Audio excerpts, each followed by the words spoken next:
is something that's developed pretty much since the onset of COVID, from the, oh, look what's going on in the world, to, oh my God, it's on my doorstep. There's very much a COVID feel to an awful lot of the work that we've been doing.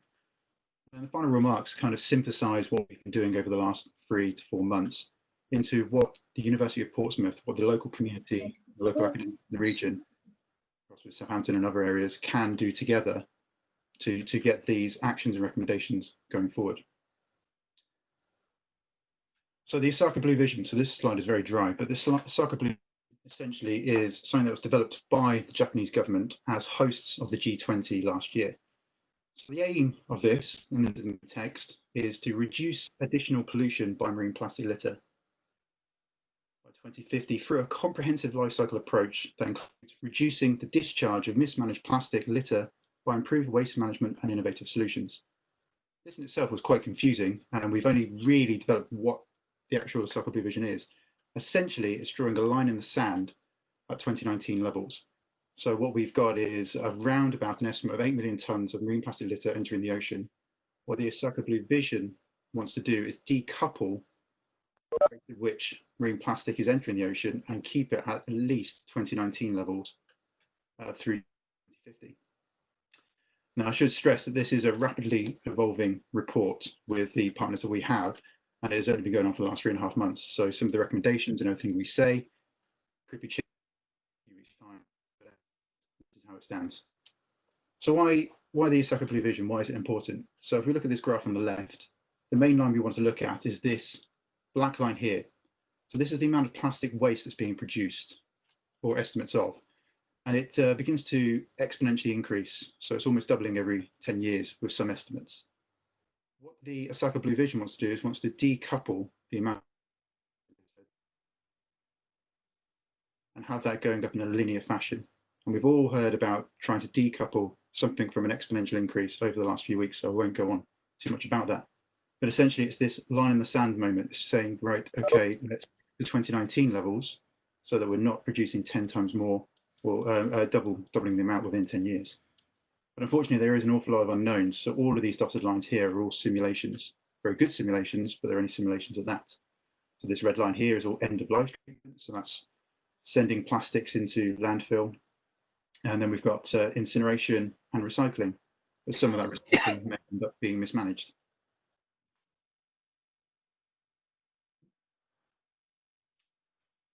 And why is it important in the context of the G20? So the G20 represents about 80% of the entire economic output on the globe. It's just over 60% of the entire population, depending on how many guests you have in the G20 on that year. And it's over 75% of the global trade. So if we look at this image here, which was nicely taken for Wikipedia, because weirdly the G20 don't have a good image of their participants. What we have is in purple, we have permanent members. In the blue, it's the EU. EU itself is a permanent member, of which there's 27 countries, 27 or 26, depending on the way you look at it. And then we've got these guest ones in pink. Now, if we try and fix that image in our mind, we can have a look at who is mismanaging plastic and where. So the bigger the circle, the more plastic waste they're producing. And the closer you get to the color of purple, the more they're mismanaging that waste. So we've got some countries that are completely mismanaging their plastic but not producing an awful lot of waste, and others that are producing a lot of waste and producing, mismanaging that waste as it is. And some of those countries are in the G20, and more often than not, the G20 countries are managing their waste fairly well. But in these other countries here, some of them are in G20, some of them not, and they're producing an awful lot of mismanaged plastic. We can go even further down into the details here. So we've got estimates between 4.8 to 12.8 million tonnes entering the ocean every year and rising. Again, that's quite a large range. Some studies, some very well cited studies, have put that these 10 main river catchments are delivering the majority of the plastic into the ocean, so around about 90% of it. But one of the issues we have with studies, any studies, is that there can be disagreements in the total numbers. So we have estimates here of 90% of all the plastic coming from these 10 river catchments into the ocean. But the total amount of plastic going in, including microplastics, is 2.17 million tonnes, whereas other estimates are putting it around 4.8. And I can't get the maths to marry up. I can't add an extra 10% to 2.17 to get 4.8. So this is highlighting the difficulty in getting the data that you need to generalize something. So you need to dig down deeper into the data you have.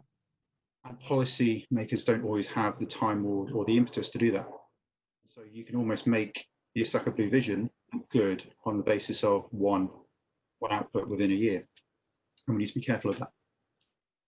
So what have we done during this report so far? So to start off with, we've begun an extensive literature review of what is out there, what data exists, who has done what.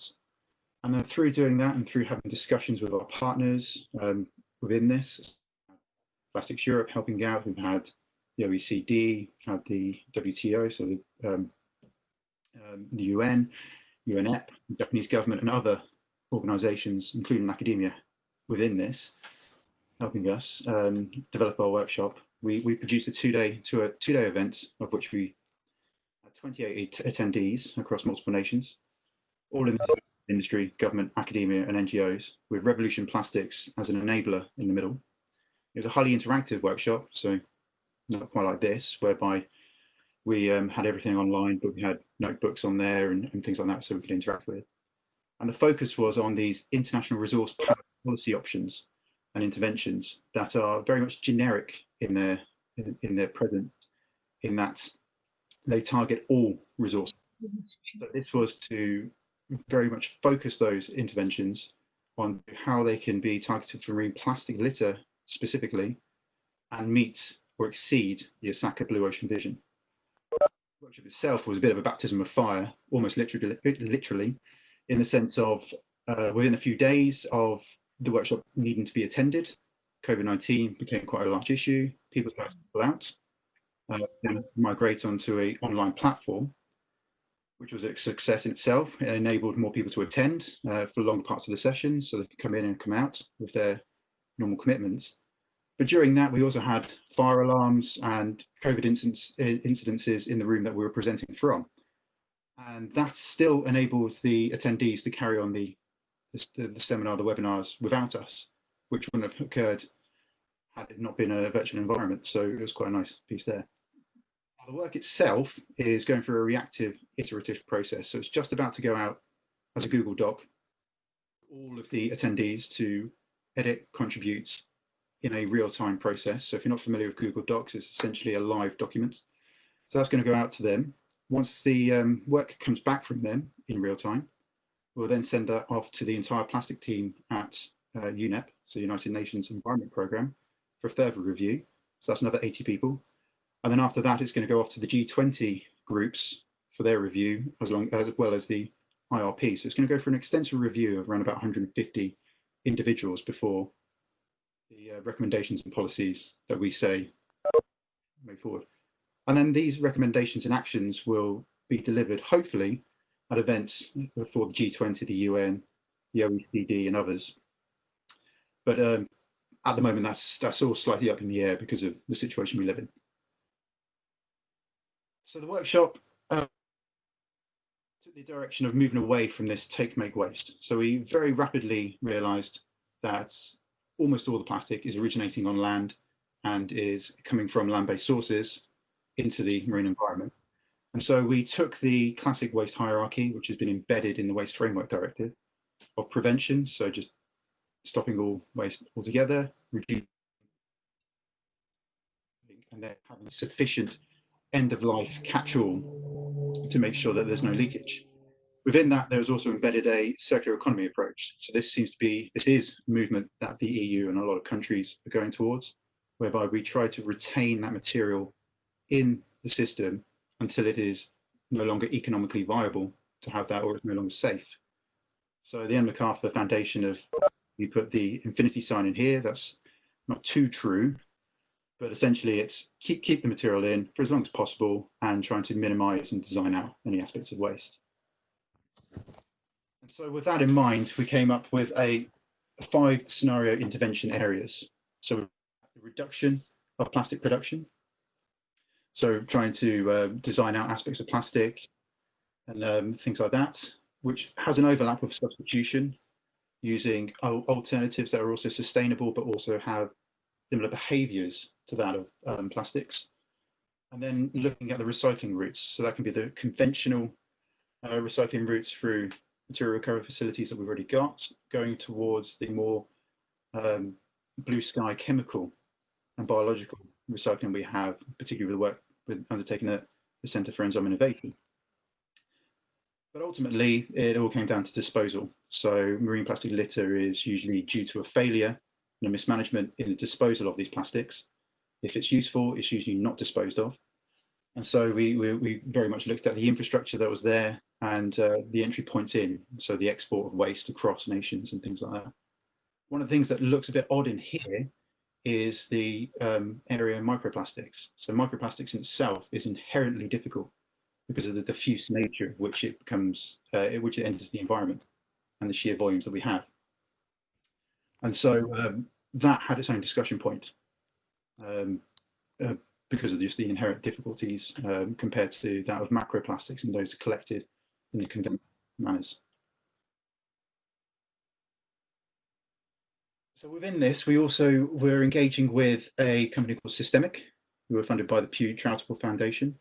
And they have been designing over the last 2 years a large model of the entire plastic flow on the planet, where it's going, how it's collected, and what it's doing, running scenarios to see what the volumes of plastics going into the ocean. And this is just one of the slides that we're allowed to show you, because at the moment it's all under NDA and very confidential. But what this does highlight is the complexity that exists within the solid waste management system. So the area that I'm trying to highlight now slowly with my laser pointer is the upstream areas. So that's the use and the design of the product.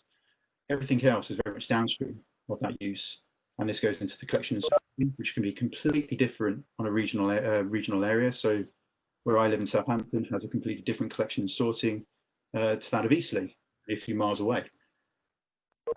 Material is actually recycled in a way that is going to return it back into the system, maybe different in different areas. So the way that hay reports its recycling is based on what's collected, it's actually returned back into the system.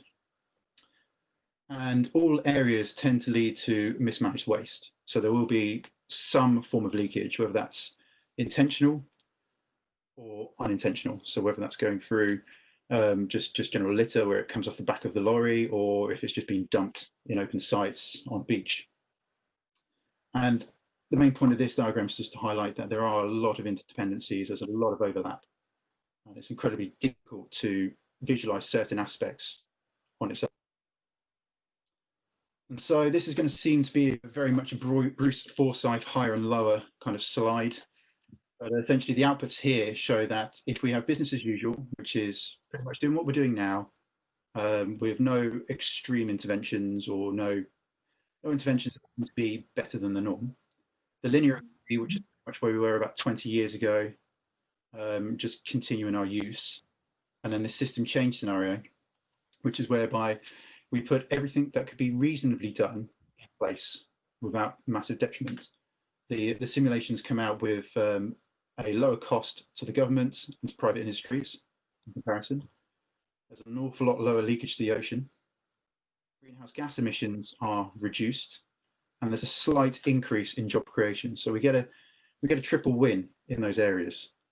So hopefully soon this will come out of the confidentiality and we can start to show you this in more detail and link it to the recommendations we've had. But the main takeaway is the fact that this leakage to the ocean can be substantially reduced, which in discussions with the other 28 attendees highlighted that the Osaka Blue Vision may not be ambitious enough, and that line of the sand may need to be moved even further.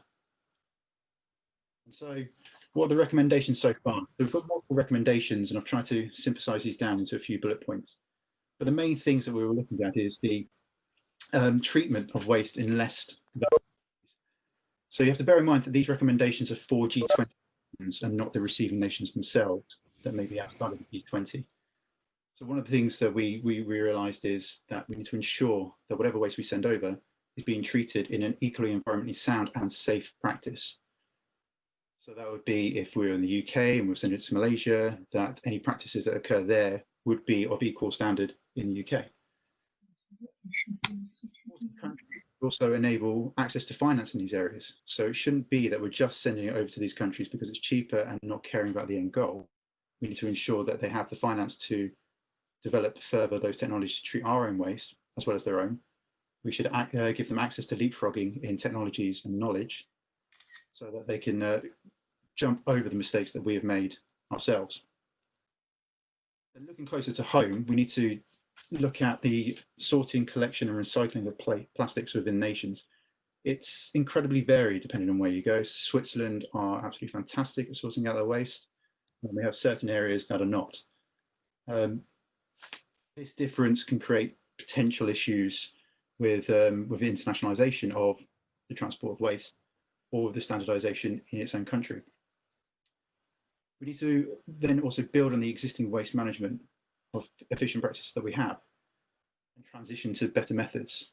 So it's looking at these deposit return schemes. Are they fit for purpose? Do they create potential monopolies whereby companies can buy back that plastic at a cheaper rate, taxes onto smaller companies? If these are the things, so we've got to think about the impact that these policies could have down the line. We need to also ensure supporting the movement to a circular economy. So the circular economy is something that is going to be around. It does sound like a buzzword, but it isn't. It's essentially trying to keep that material in and reduce the amount of virgin material we're extracting, if I had to put it into a small sentence. And we can do this particularly through the recovery packages that will be coming out in each individual country as we gradually come out of this lockdown and focus, as the Committee on Climate Change have suggested, on these cleaner, greener alternatives. We can get this resistance to change moved. Now, one of the things that Steve likes to call the nuclear option, because I like to, is there a need for a new convention? So conventions in themselves need to have the backing of all nations.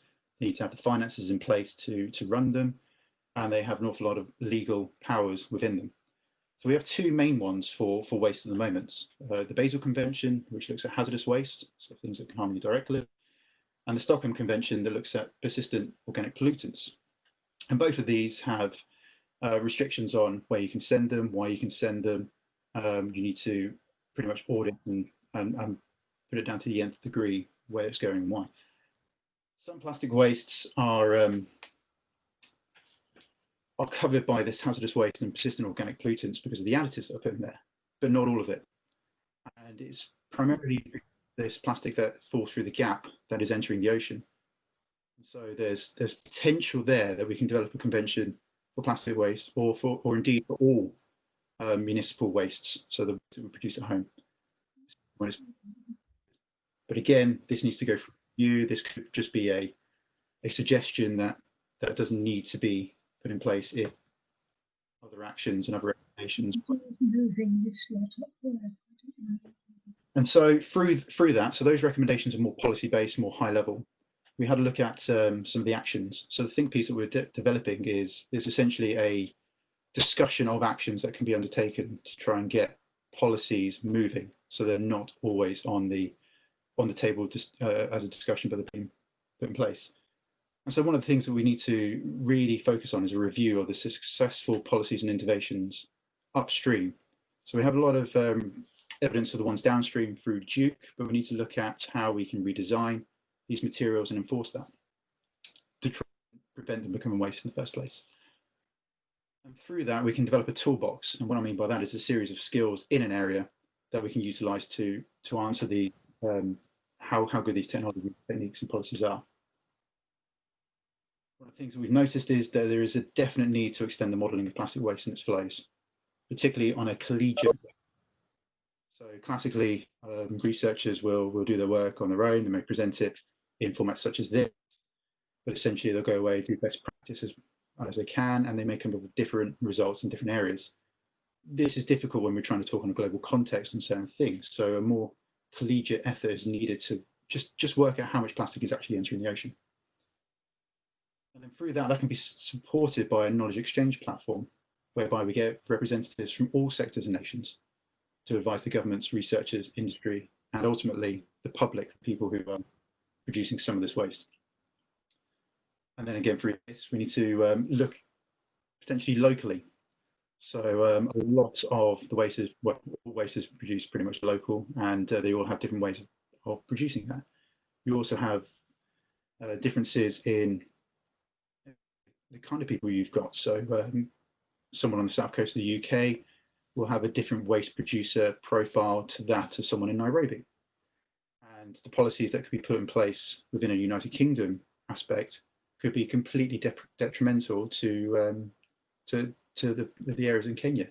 And likewise, certain areas, say Nairobi, may be more beneficial than the suburbs in Kenya. And then we also boil down to this auditing of the movement, composition and volume. So a lot of the estimates are based on gross domestic product.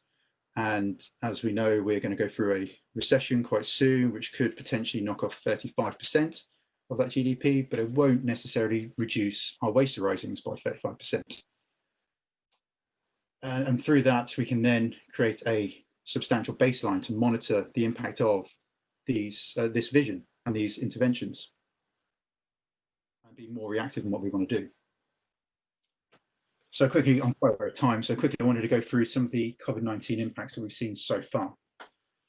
So in the UK, within the first few weeks, we had around about 46% of material recovery facilities either closed down or reduced substantially due to social distancing issues. Started to reopen as people came off sick leave and interventions were put in place. We had a similar result in the USA, but nonetheless, a lot of material had to be redirected. We've had reports of around about 300% increase in fly tipping in the UK, primarily due to people being furloughed or at home working and then deciding that they wanted to clear out a room for their office and such, and that produced waste in itself. The reuse through charities has all but stalled because they are closed, just distancing. And again, some of that as being fly tipped or going into the refuse and off to landfill and incineration. We've seen anecdotally increases in food waste from the £2 billion of panic bought food that we had within the initial few weeks. That is now passed, but that food itself, some of that expired, some of that has gone into the bin with the plastic packaging around that. And the US plastic industry has asked for a £1 billion bailout, put that in inverted quote, as an aspect of that is a bailout to help fund part of it. But the majority of it is looking to the future to try and make the area more resilient. I see that as a bailout because they couldn't get that from any other people other than the government. So that's suggesting to me a bailout. And supply chains have struggled. So if we look at the diagram on the right with the linear economy, circular economy, and circular economy under stress, at the moment we're in more of this linear economy than we care to admit, whereby we take a lot of new virgin material, we utilize that, and some of that's wasted. And where we can, we return. So we have a small loop at the top. Under the current system, it will be fairly efficient to increase the amount of extraction we've got and recover within a few years the resources that we need.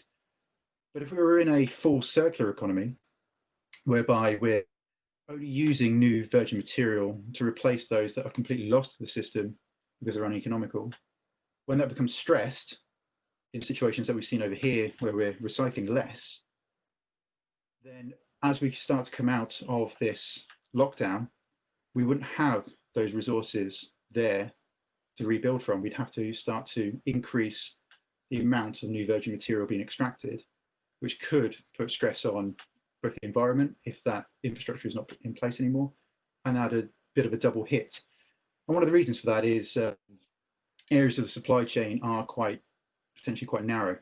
So we've seen with certain materials, particularly cardboard, plastic, and some metals, that when commercial premises close, their streams are incredibly well sorted and incredibly sought after, and it's all gone into mixed recycling in your own bin, which is of a lower quality. And that put the price of cardboard up, that reduced, surprisingly, the aluminium, and plastic industry started to struggle as well. And taking aluminium, I appreciate that's not plastic, but taking aluminium is a good example. That was very much reliant on the motor industry. And with the motor industry having anywhere between 75 and 95% reduction in its output over the last few months, it is it's inevitably hit that supply chain whereby aluminium prices have just dropped and there's no demand for it. So what can we do? Well, we need to look at these stimulus packages that have kind of come out and begin to preferentially support the lower carbon, more innovative businesses that will go towards this circular economy. Our focus is on plastics, so we're looking at that, because if we retain that plastic in the terrestrial environment as a useful entity, it shouldn't end up in the marine environment. So I believe I've droned on a little bit, but my final remarks are, what can the University of Portsmouth do? So as I've stated before, we are currently entering this reactive iterative review stage of this work. So some of those recommendations will change, some of them will disappear, and more will be added. So watch this space. But the university itself is excellently positioned to help with policy and governance, particularly through the upcoming Revolution Plastics Initiative and the Centre for Blue Governance. So they very much overlap in the area of marine plastic litter. And they both can act as a neutral knowledge broker, but also do their own individual work where needed.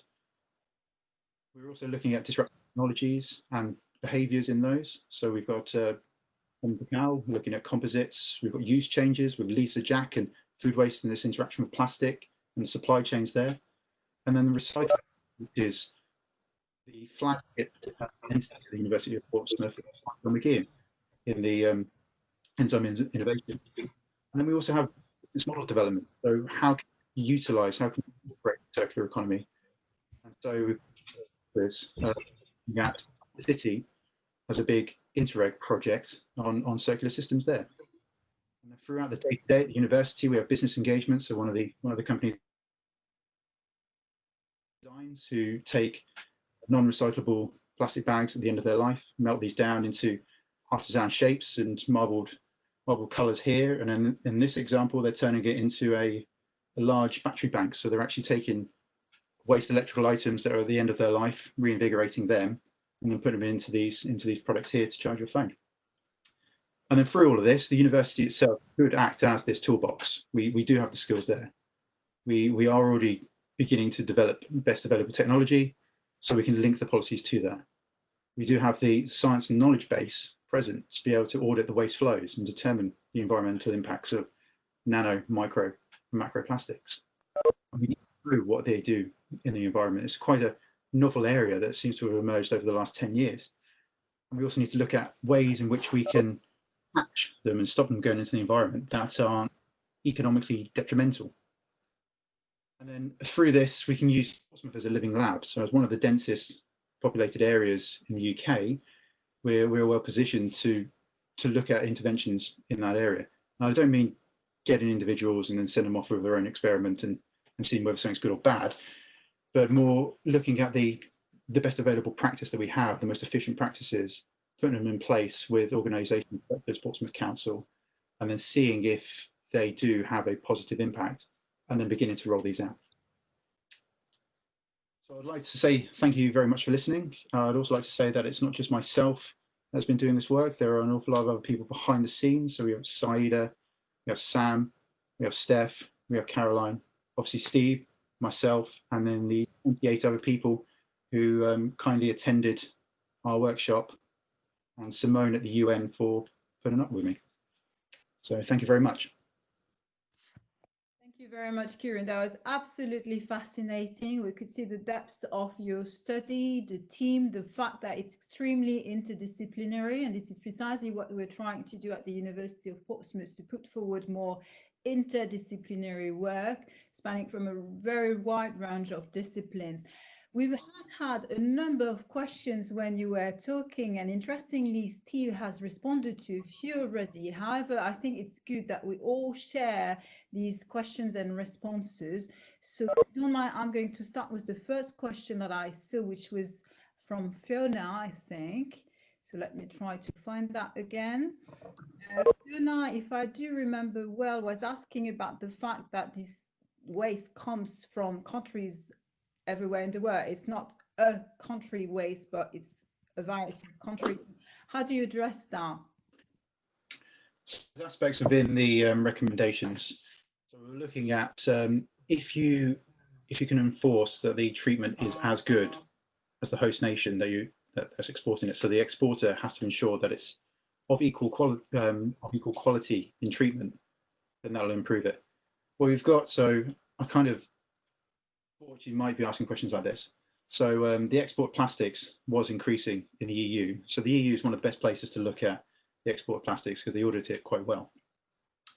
And in 2017, China decided to stop thin films and the export there dropped, but other countries picked it up. But what we need to do is ensure that these countries here are adequately treating it.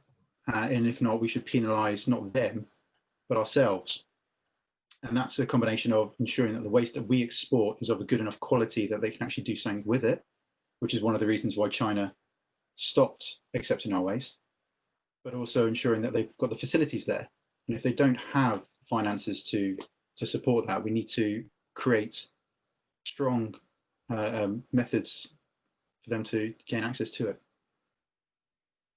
Absolutely, it's about international cooperation as well. Steve, would you like to add up something on that? Because I saw that you responded to this question in the chat.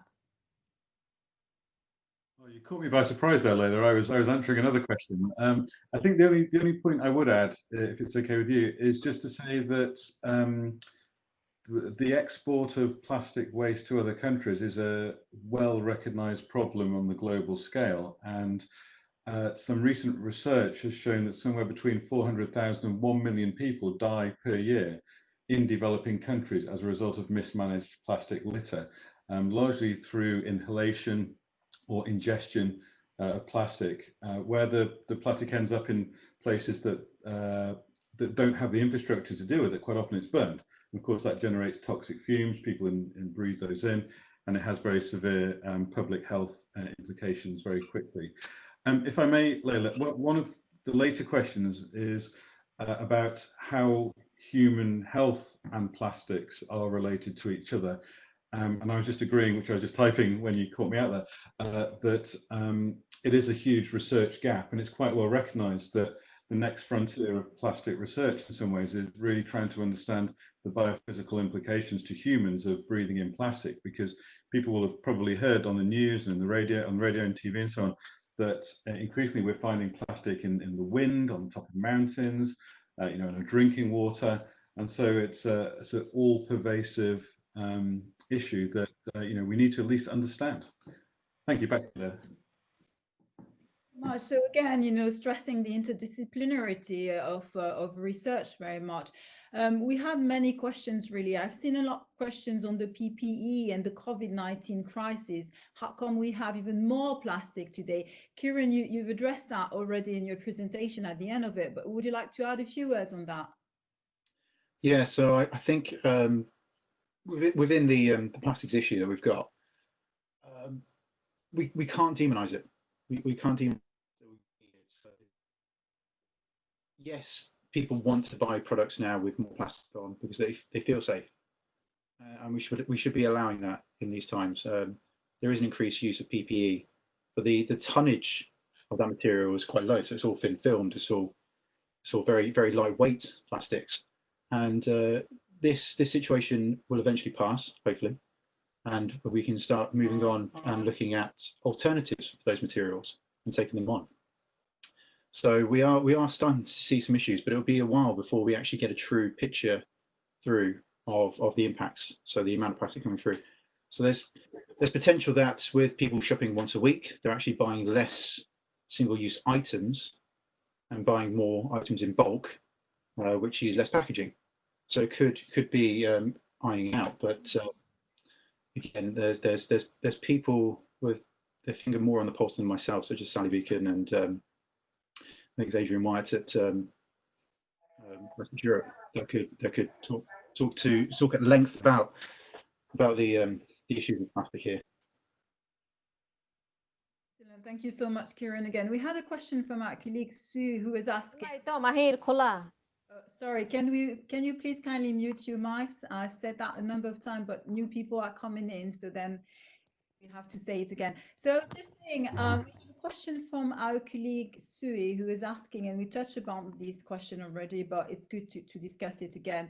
Is it really, this question of waste, is it really governance or technology, or is it one or the other or together? How can we address that better, in particular, I would say, for the developing world?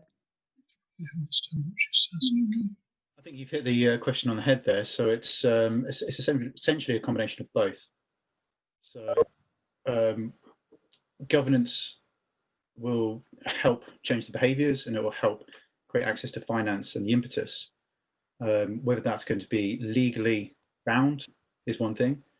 The technology will develop as a result of the governance. So if everything is seen to be absolutely fine, then the technology will not evolve if they're the only people treating the waste.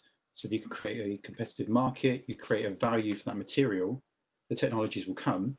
If there's no value for that material, then you're going to go for the lowest, cheapest form of treatment that you can, which previously was landfill, until levies were put in place. So we have aspects there. So again, kind of thought this was going to come across. So one of the impacts on landfill as a treatment route was that it massively reduced when we increased the charges to send that waste there. These charges never existed. They were a landfill tax. As soon as you instigated that, you saw a massive drop in the amount of landfill being produced. It's this kind of, you need to have some form of control through the governance, through the policies and legislation, in order to help drive this innovation. Chats came up on the side. Yeah, so that's again super interesting, Kieran. Thanks very much. I was thinking, you know, from an international investment in finance perspective, which is my normal hat. Do we have sustainable finance incentives in this particular domain? Does it exist, and how could we work that out better, you think? So this is something I can't answer myself, but fortunately within the team that we have members from the WTO and the OECD and members in the UN that will be adding that aspect into the report. So as soon as that's in there, I can let you know. And ideally this report will be out by September. We can circulate the report to the members here for their own look. And we're trying to keep it as short as possible, so it's not going to end up as a yellow pages. Layla, can I just add to that answer that Kieran gave? I mean, I think part of the whole point of this piece of work really is to understand where the plausible policy interventions are to address marine plastic litter entering the ocean. And part of the policy response is also to, part of the policy response is also to put the finance mechanisms in place. So I think that's all part of the deal that we're working through right now. It's really interesting. We had a number of other questions on the idea of behavior, people's behavior. So how can we improve that? I must say I'm always a bit puzzled when we talk about that, because in environment, in human rights, in general discussion on sustainability, you have often this discussion, you know, it's your role as well to change your lifestyle and behave differently. However, it can rapidly lead to some sort of guilt type of discussion. What do you think about that, changing behaviors? So if we go back to the slide where we had the most mismanaged waste, back here. So the regions that are adequately managing their waste don't tend to have the most amount of waste entering the ocean. But one of the issues there is the actual recoverability of that waste. And we need to change behaviour by giving them the options to do the right thing. And so if you've not got adequate sorting facilities, because you don't need it at the moment, to separate out the waste streams, or the complexity of the polymers that you have is too great for that to occur, then people may or may not be able to do the right thing. And you need to make it as easy as possible, because ultimately you will do the most simple thing. If your normal refuse bin gets full, people tend to put stuff into their recycling bin, which then causes that to be rejected. That's not because they're inherently bad people and so they should feel guilty. It's because they're just producing a lot of waste and they've got nowhere else to put it and they don't want to keep it in the house.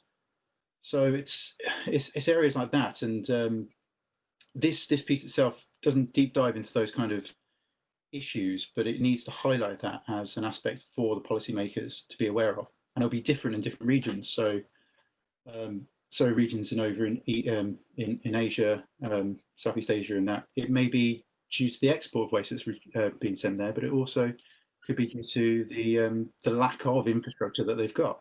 So they may not even have a collection process in place, and so the easiest thing to do is to just dispose of it at the side of the road. And so by giving them the potential to do the right thing, then hopefully that will happen. Thank you so much, Kieran. Again, another related question, and I've seen a number of them relating really. For developing countries, there's something quite paradoxical. They are importing waste to recycle, and they are producing a lot of waste. Yet at the same time, what sort of alternative do we provide them with? Because, you know, plastic is something cheap, so it meets also the demand or the needs of people who don't have much money to afford alternative, at least they think. So are you looking at alternatives to plastic on a daily, you know, basis for daily consumption for the developing world in particular? So that is an aspect of this system change scenario, is substitution and behaviour changing the way we use that material. So trying to move away where we can from single use, because plastic in itself, the problem with plastic is it's so successful. So if it wasn't as good as it is, it wouldn't be such a problem.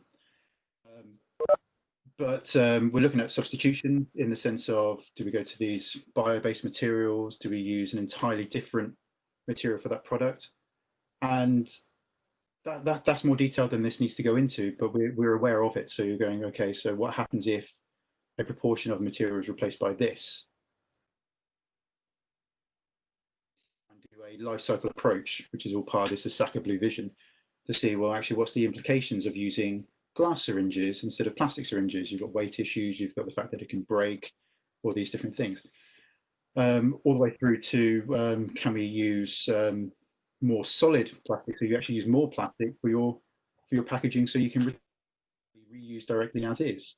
So you almost go away from the thought of lightweighting to something that's more durable and usable. And then it has more value in it because you've got more material for when you need to ultimately break it down and return it as a new product. So they're all in there, and it's such a complex web because all of these just overlap. So I can see Steve nodding away, so you might want to interject. No, I was just thinking I was going to make the point about the complexity of the system actually, and then you said it, so I was just agreeing. I mean, I think the key issue from my perspective is, you know, there's a hugely complex interdependent economic system. There are complicated interdependent stakeholders at play, you know, businesses, consumers, governments, NGOs, charities, pressure groups, intergovernmental organizations, etc., etc. And it's difficult to know sometimes where to place the intervention in that complex system to get a particular outcome. And so the work that we're doing for the G20 is really looking at, you know, how can we help the G20 find what they can do to drive change in that complex system. And it's a question of law, of influence, of behavior, of economics, and it's all really quite challenging and quite complicated. So just getting to grips with the kind of the landscape of the situation is difficult, but then trying to figure out how to make those interventions is challenging. And something Leila keeps mentioning, you know, this is a truly interdisciplinary exercise, because I suspect not one of us of the 80 in the room right now have the skills individually to figure out what the right answer is to that. Absolutely, that's super important. Another question which transpired from the discussion I can see in the chat. Well, you know, post-COVID crisis, do you think it's still going to be a priority? We had this discussion a few weeks ago with colleagues talking about what development aid policy after the crisis, and we were all reflecting upon the priorities and insisting on the idea that it's not only health.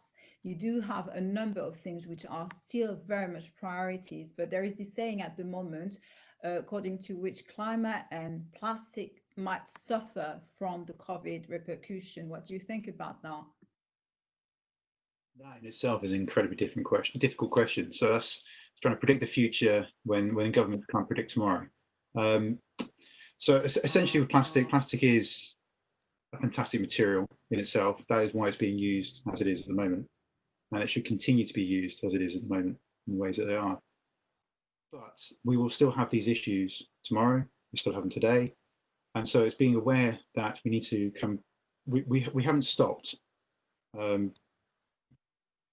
organisations are still committed to what is commonly referred to as the Plastic Pact through RAP and other such commitments, and they will be going ahead with those, not only because it's seen as the right thing to do, but ultimately down the line it becomes a more economically sane thing to do, and eventually we will have this, rather than this repair the economy, it will also go back to what is the impact that, say, Coca-Cola or Unilever are having on the environment, and they'll need to start looking at their environmental image again. So as long as they're on top of this, as long as they're leading, they actually have an aspect of control. And so that's one of the things that they want to do. So there's this, yes, they are trying to do the right thing in certain aspects. They also want to be in control of what's going to happen. And the only way to be in control of policy is to who's lobbying. They need to be a part of the discussion, and they're still part of the discussion now. Layla, if I could just add one thing to Kieran's answer. I mean, I think it's a question of leadership. It's entirely possible to view plastic almost as a kind of gateway to a lot of transformative change. So, kind of when you take a step back and look at the world in general, we see a biodiversity crisis, a climate crisis, a crisis in the ocean, there's a resource challenge, and often the rhetoric has got 10 years to solve all these problems. And actually, it's difficult to know where to start. And plastic is an in to that, because it asks fundamental questions about the consumption and production patterns of the world, the economic pattern of the world, the impact of people and society in general on biodiversity and the planet that sustains us. I think that means I should finish the answer quite soon. So there's plastic almost can act as this kind of enabling topic that addresses a lot of the challenges that we've been talking about in this presentation that go way beyond addressing a single resource issue. Just one final thing. I mean, one final thing for me at least, my sort of continued dealings with some UN colleagues during this entire process is that they're just as committed as ever to addressing the plastics issue, and certainly at that intergovernmental scale and governmental scale, that pressure hasn't gone away. So I think plastics as an issue that we need to deal with is not going to disappear because of the pandemic. Thanks, Layla. Back to you. Absolutely. And actually, you gave me a perfect transition towards next week's seminar. Next week we are going to welcome Professor Danny Darling from Oxford University, who's going to present his new book, Slow Down. So about a different type of maybe economy we could think about. Everything is interrelated, certainly. And maybe one perspective is to take that of the SDGs, because the SDGs from the UN interrelate absolutely everything together. So I think it's time to bring this fascinating discussion to a close. Thank you so much again, Kieran and Steve, for this really very interesting and important discussion we had today. Everyone, thank you very much for all your questions. I'm aware that we might not have responded to all the questions, but we can keep this web page open so that maybe Steve and Kieran, if they have time, chat a little bit more with you. In any case, thanks so much again for participating to this discussion. These webinars every Wednesday. I'd like to thank the team, Andy, Olga, and her in particular, and Marika as well, for their support. Next week, one more time, we are going to welcome Professor Danny Darling from Oxford University on his book, Slow Down, a discussion which very much relates to the discussion we had today. Thank you very much, everyone, and I will see you all very soon. Thank you. Thanks, Layla. Thank you. Bye.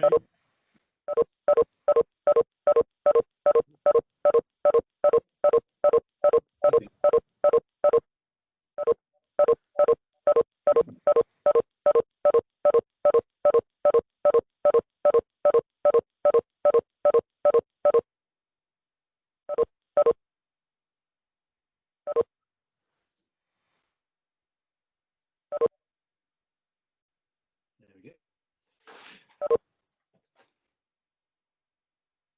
Should be able to see the comments.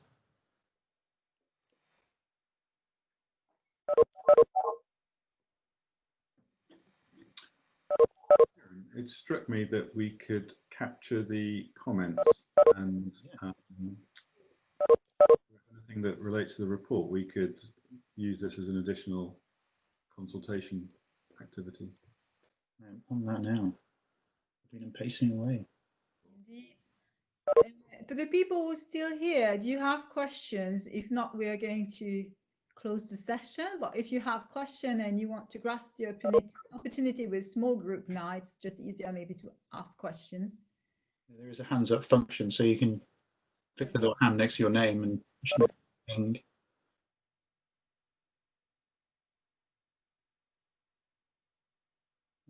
We don't have more questions. Do? Or do we? Hi, Kieran. I Really, really nice, actually. I'm looking forward to seeing that report because I think that's it's needed. My question I wrote in the comments, but if I don't ask it, it's going to be on my mind for the rest of the week before I next talk to you guys. And that was if there is a understanding of what the goal is for reducing marine plastic pollution, as in what are the targets that we're hoping for in the effort? Is it to reduce plastic pollution by X amount, or is it to reduce environmental damage? The Osaka Blue Vision, essentially by 2050, they want to be back at 2019 levels of marine plastic litter discharge. So throughout the beginning, we were quite confused ourselves. So we originally thought that this was by 2050, we want no mismanaged plastic to be entering the ocean. So it can only be accidental measures, so events or things like that, and it discharged into the environment, things you couldn't control. Yeah. Then that wouldn't be counted. But less ambitious than we originally thought. It was essentially by 2050 back down to this 8 million ton value. And then looking through the literature, realizing that this 8 million ton value is just a average of Jambek's work in 2015 of 412, and we're going, okay, but potentially next year we could have surpassed this if that average is actually 4.8 million tons. Yeah. So we're thinking, well, this piece actually creates an opportunity to create something that's more ambitious and can guide the Osaka Blue Vision further, particularly within the new hosts, which I believe is Saudi Arabia. Yeah. So they want to take this on, and we can help develop it further. So just to add to Kieran's answer, there's a question of what's politically desirable and what's possible technically and in governance terms. So one of our partners in the project is Systemiq, which is a consultancy that largely focuses on advising governments and big business around big strategic questions. And they have modelled all of the plastic flows. It's a diagram that Kieran showed, actually, all the plastic flows through society and where the exit points are into the ocean. So what they've also done then is put together the scenario that Kieran described, whereby we put in place interventions that limit those flows. And according to their numbers, and this is all confidential, so I can't really give the exact number, but there is a substantial reduction in plastic entering the ocean that's possible using existing technology and existing governance approaches. The question is, how do you generate the actual means to deliver that? And that goes well beyond the Osaka Blue Vision and well beyond any of the existing objectives that any government or intergovernmental organizations have. So the potential is huge to deliver a massive, I mean, eye-wateringly, surprisingly large reduction in plastics entering the ocean. But the question is how, and that's partly what we're trying to answer in this question, in this research project.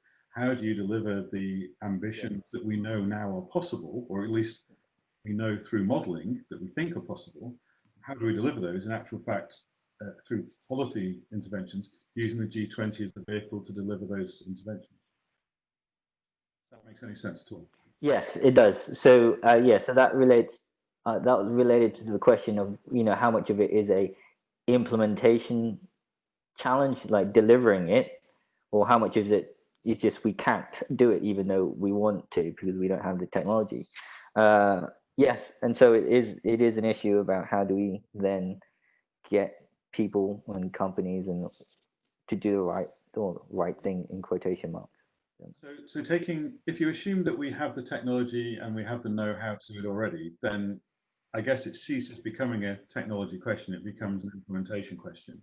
But the existing technology doesn't eliminate all plastics entering the ocean. Therefore, what are we on? We're on this sort of unknown unknowns in terms of solution here. So there is a percentage of the plastic waste that we just simply don't know how to deal with because it's so difficult. So that one might say is a governance question because it then becomes a challenge. How do you generate the enabling conditions to find the solution to that remaining percentage that's entering the ocean? Good question, though. I'm glad you asked. As Stephen there, when we looked at the diagram of the mismanaged plastic, you could see that the areas, the river basins that had the greatest amount of plastic entering them were regions that were mismanaging plastic the most. The regions that weren't having this issue weren't on that map. So essentially, the technology does exist to prevent the mismanagement of the plastic. There's just no implementation or finances available for them to be around in those regions. So if we could create that access to finance for their own domestically produced waste, but also the mismanagement of our waste that's exported to them, that in itself could substantially reduce the amount of marine plastic litter being produced. And that's the goal of this work here. So looking through some of the questions at the moment, I can see aspects of vectors, using plastics as vectors for disease, things like that. That would be a benefit of the work, but it's not the purpose of this work. It's a very, very dry, clear-cut, reduced marine plastic litter. That's essentially it. The environmental benefits, the economic benefits, and that are all a function of, and it could be a driver to help that. But the policies won't be based on we need to reduce the amount of cholera, diphtheria, whatever attaches to these diseases in these regions because of microplastics or plastics. It's very much how do we just stop again into the ocean, and that could just be, and because it's based on a tonnage as well, there's issues there. So it could be, let's just put microplastics and let's not even bother looking at microplastics. If we don't look at it, it's not a problem. It gets incredibly complex incredibly quickly, and so that's one of the reasons why we're just looking at the prevention of it entering the ocean. Yeah, I mean the 2019 numbers are interesting because if that's the aim that the vision is for, then I can see that. But like you said, there's all these other considerations of, is it just tonnage? Is it why 2019 and why not 2010 or something? And that's what I mean. These are policy and governance challenges. I mean, you have to pick a number, and there's no good number for everybody. No, it was great, very useful, very, very super. So we had a discussion, Kieran and I, with one of the policy people from the government of Japan, and they basically addressed that question directly. It's just what they could get agreement on. Yeah, I figured that. If you're over ambitious, it will just alienate nations, as we found with America and the Paris Agreement. So is that 2019 per country? So as a country, as a member state, or okay? So I feel that this think piece will project the Osaka Blue Vision into the public domain. So it's been quite, unless you were there at the event and have had a look at the press releases, the Osaka Blue Vision is quite a quiet entity. So myself, Steve, and the other members will have a duty or responsibility to frame this Osaka Blue Vision in a context that people can understand and put it in a way that it is deliverable. So this will almost be the overwriting thing for the other pieces of work that have been delivered, I imagine. Yeah. The other thing, just to add to that, if I may, there are other intergovernmental organisations who are getting behind it a bit now as well. So I mentioned this to you earlier, Karen, but we had an invitation yesterday come in to speak at an event organised by the OECD. Okay, cool. And it's kind of the OECD's response to helping implement the Osaka Blue Vision. So they're looking at, what policies can the OECD put in place to help deliver the global ambition around plastic reduction in the ocean. So I think whilst it may be not exactly mainstream news to the public or to many academics even, I think in that sort of intergovernmental G20 policy space, which is a bit niche at the best of times, that it's quite, well, reasonably well known, I would say. Just one other thing, sorry, I keep saying one final thing and then saying something else. The presidency of the G20 is a critical consideration here as well. So whoever's the president at any given time push their own policy agenda, and Japan is really pushing plastics. So one of the biggest challenges then is to get the next president to pick up that same policy agenda. And from what I understand, Saudi Arabia has, through agreement with Japan, chosen to pick up plastics as one of their key issues during their, or a key issue during their presidency. And that's kind of interesting when you think about it, given the Saudis' emphasis on oil production and plastics and so on. But the answer that's come back when we've slightly queried that in a very gentle, polite kind of way, is that actually, they've got ambitions beyond oil and looking to the future. Tourism and environmental quality is going to be key to what they offer as a country, not oil. Once that the real basis of the economy is gone. Interesting. So I can see we did have Alexandra with her hand up. She's put it down now. Oh, so Layla, you've muted yourself. Sorry. No, do we have one more question? It's going to be the final question. Alexandra, you had a question maybe? Yeah. In fact, it was related to the 2019 indicator. I'm a postgraduate legal researcher. I'm looking into the legal frameworks on plastic waste, and I was interested in what was kind of what is the kind of accepted baseline level. This is what I've been thinking about in my research, is like, what is the accepted level in the ocean? And I think, am I right in understanding then that the 2019 is going to be so the amount of plastic in the ocean now, that is kind of the norm, and that's, we just got to keep to that level. It's actually worse than that. So the 2019 level will increase. So it's an additional. If we were to say that we'll keep at the amount of plastic going into the ocean of 2019, it's essentially an additional 8 million tons per year. Still going in incrementally every year. Every year. Okay, right. So that's clear. Yeah. Which sounds horrendous, but without having a form of discharge, we do overnight change processes and the behaviours and the infrastructure that we've already got, and that is essentially what the Osaka Blue Vision did. It went, what is feasible, and what they've done is they want to decouple the amount of plastic waste going into the ocean from economic growth. And what they've seen is, over the last 50 years with economic growth, we've had this rapid increase in the amount of plastic waste being produced, and they project that it's still going to go ahead.